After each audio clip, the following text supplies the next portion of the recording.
ತುಂಬ ದಿನಗಳ ನಂತರ ನಾನು ನಮ್ಮ ಅಕ್ಕ ಅವ್ರ ಊರಿಗೆ ಹೋದೆ. ನಮ್ಮ ಅಕ್ಕ ಅವ್ರ ಊರಲ್ಲಿ ಇವತ್ತು ಸಂಜೆ ನಾವು ಹೋಗಿದ್ದು ಅವರ ತೋಟಕ್ಕೆ. ಅವ್ರ ತೋಟದಲ್ಲಿ ಎಲ್ಲರೂ ತುಂಬ ವರ್ಕರ್ಸ್ ಎಲ್ಲ ತುಂಬ ಜನ ಇದ್ದಾರೆ ನೋಡ್ಬೋದು. ಇವರೆಲ್ಲ ವರ್ಕರ್ಸ್ ಅಂದರೆ ನಮ್ಮ ಫ್ಯಾಮಿಲಿ ವರ್ಕರ್ಸ್ ಇವರು. ನಮ್ಮ ಫ್ಯಾಮಿಲಿ ವರ್ಕರ್ಸ್ ಅಂತಲೇ ಹೇಳ್ಬೋದು. ನಾವೆಲ್ಲರೂ ಸೇರಿಬಿಟ್ಟು ನಾವು ತೋಟಕ್ಕೆ ಹೋದ್ವಿ. ತೋಟದಲ್ಲಿ ಏನೇನಿದೆ, ಯಾವ ಥರ ಇದೆ, ಹಳ್ಳಿ ಲೈಫ್ ಯಾವ ಥರ ಇತ್ತು, ಮತ್ತು ಏನೇನು ಕೆಲಸ ಮಾಡಿದ್ವಿ ಅನ್ನೋದು ಪ್ರತಿಯೊಂದು ನಾನು ಇವತ್ತು ಒಂದು ಲಾಂಗ್ ವಿಡಿಯೋದಲ್ಲಿ ಅಪ್ಲೋಡ್ ಮಾಡಿದ್ದೀನಿ ಯೂಟ್ಯೂಬಲ್ಲಿ. ನಿಮಗೆ ಏನಾದರೂ ಟೈಮ್ ಇದ್ದು ಇಂಟ್ರೆಸ್ಟ್ ಇದ್ದರೆ ಒನ್ಸ್ ಚೆಕ್ ಮಾಡಿ ಅಂತ ಹೇಳ್ತೀನಿ. ನೋಡ್ಬೋದು, ತುಂಬ ಎಕ್ಸಲೆಂಟ್ ವ್ಯೂ, ಎಕ್ಸಲೆಂಟ್ ಆಗಿದ್ದೆ.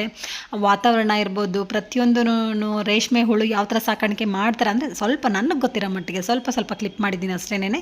ತುಂಬ ದೊಡ್ಡದಾಗಿ ತುಂಬ ಜಾಸ್ತಿ ಏನು ನಾನು ವಿಡಿಯೋ ಶೂಟ್ ಮಾಡ್ಕೊಂಡಿಲ್ಲ. ಲೈಟಾಗಿ ವಿಡಿಯೋ ಶೂಟ್ ಮಾಡಿಕೊಂಡು ಅದನ್ನು ನನಗೆ ಗೊತ್ತಿರೋ ಅಷ್ಟು ಮಟ್ಟಿಗೆ ತಿಳಿಸಿದ್ದೀನಿ.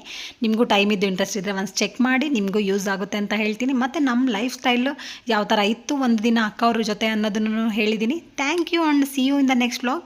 ಬಾಯ್ ಬಾಯ್.